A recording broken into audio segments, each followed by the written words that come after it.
Welcome back, everyone. Today, we're diving straight into an explainer based on some really fascinating source material. It tackles a totally universal human experience. Effort, results, and, let's be honest, pure exhaustion. I mean, how often do you pour your absolute heart into something? A huge project at work, a tricky relationship, raising your kids, or just, trying to be a decent human being, only to look around and see absolutely zero immediate results. It is so exhausting. Honestly, it can make you want to just throw your hands up and say, I'm done. But today, we're going to rethink that whole dynamic. We're looking at an ancient parable through a super fresh lens to map out exactly why we burn out and, more importantly, how we can totally reframe the way we plant our efforts. We're actually going to kick things off with this incredibly famous Filipino proverb, Kapag may tinanim, may aanihin. If you grew up in that culture, oh man, you've definitely heard this echoing in your ears since you were a kid. It's literally hardwired into the collective mindset. It's one of those classic sayings passed down from grandparents to parents to us, basically acting as a golden rule for how the universe works.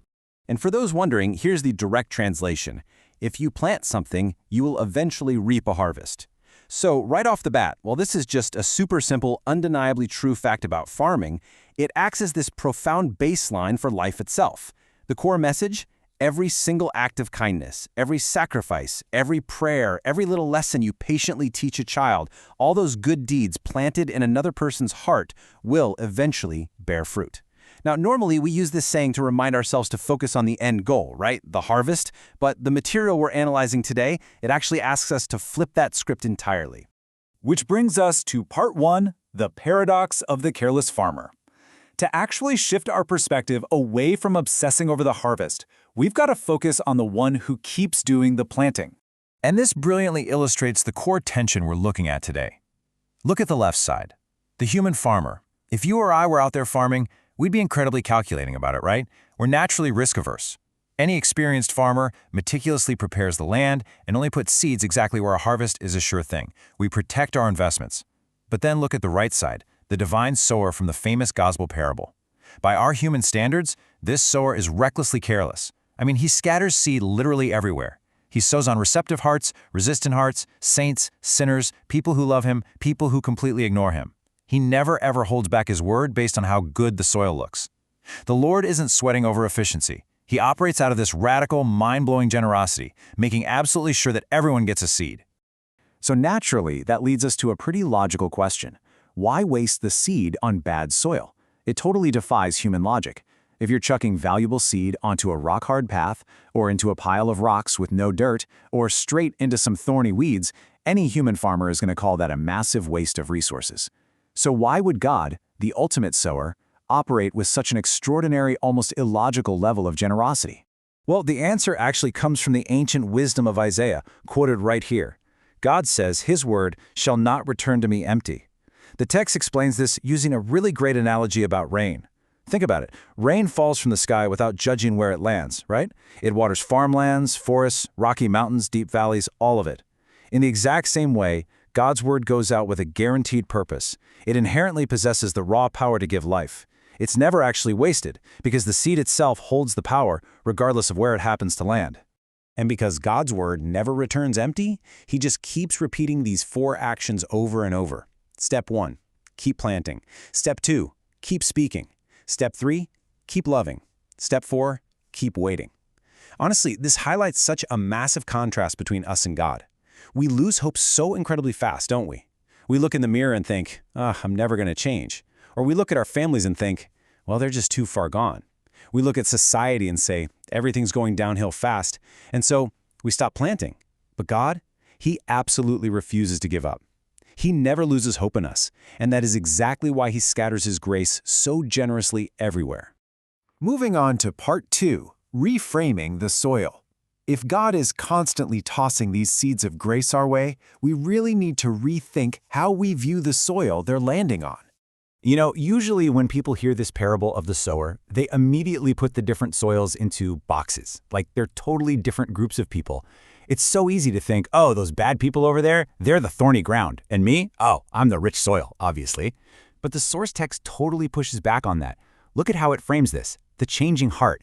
These aren't different categories of people. They actually describe the changing seasons and conditions of one single human heart, your heart and mine. Sometimes we're exactly like that hardened path, totally walled off by pride or just sheer indifference. Other times we're the rocky ground, super fired up at first, but the second things get tough, we get discouraged and bail. And honestly, very often we're the thorny ground, where our endless worries, chasing success, or just constantly staring at our screens slowly choke out the meaningful stuff. And yes, sometimes by the grace of God, we are rich, fertile soil. Which leads to this incredibly validating realization. Because God never stops sowing, your current condition is not your permanent destiny. Actually, let me repeat that because it's so important. Your current condition is not your permanent destiny. That hardened path in your heart, it can be broken open. Those rocks of discouragement, they can be removed. Those choking thorns of endless worry, uprooted completely. If you are sitting there today feeling exhausted, indifferent, or just totally distracted, hey, that is okay. You are not permanently bad soil. Why? Because the sower just keeps coming back to your field day after day, tossing you another seed, offering you yet another chance to be transformed into something incredibly fertile. All right, part 3, trusting the unseen growth. Now, even when we try our absolute best to be generous planters ourselves, there's always a waiting period, and let me tell you, it can be incredibly painful. The author actually borrows this concept from St. Paul, the idea that all creation is groaning in labor pains. Now, labor pains are intense, they hurt, but they're never meaningless, right? They mean something new is about to arrive. Take a look at this timeline. On day 1, the seed is planted. Then for weeks, there's this completely invisible struggle. For months, hidden root growth. It's literally not until the very end of the season that you see any actual sprouting. I'd bet that for a lot of you listening right now, you're stuck in stage 2 or 3. You feel like your prayers are just bouncing off the ceiling. Your daily grind at work or at home feels totally pointless. Trying to help people is just draining you. But hear this, a lack of immediate, visible results absolutely does not mean a lack of progress. Deep down beneath the surface, the work is happening. Seeds have to grow in the dark for a really long time before they ever break the surface. And that brings us to part 4, becoming the generous planter. Once we truly grasp that unseen growth, it completely empowers us to take this ancient wisdom and apply it to our everyday lives, right here, right now. The source introduces us to this fantastic historical anchor, St. John Bosco. This guy was incredible. He dedicated his entire life to working with some of the most difficult, marginalized kids out there, and he never gave up on them. Why? Well, look at his quote. He believed every heart contained the possibility of becoming good soil. He totally understood that it wasn't his job to guarantee the results. He couldn't force those kids to change. His only job was to just keep planting, with patience, with kindness, and with love. And honestly, that's the exact same mission for parents, teachers, mentors, and friends today. You don't have to guarantee the harvest. You literally just have to faithfully scatter the seeds. Which brings us right back to where we started, completing that proverb, Kapag may itinanim, may aanihin. If you plant, you will harvest. But the source material takes this classic cultural truth and elevates it with some serious spiritual wisdom, adding, because God never stops planting. Think about it. If there's a harvest of goodness or love or grace in our lives at all, it's ultimately because a remarkably, recklessly generous God first chose to plant a seed in us. Every single new day, every random act of mercy, every moment of truth you stumble across, that is just another seed He is throwing into the dirt of your life, trusting that, in due time, it's going to grow. So, as we wrap up this explainer, I want to leave you with one final, lingering thought to chew on as you go about the rest of your day. Knowing that you don't actually have to guarantee the outcome, and knowing that you're just called to imitate the wild generosity of the divine sower, what seed will you generously plant today?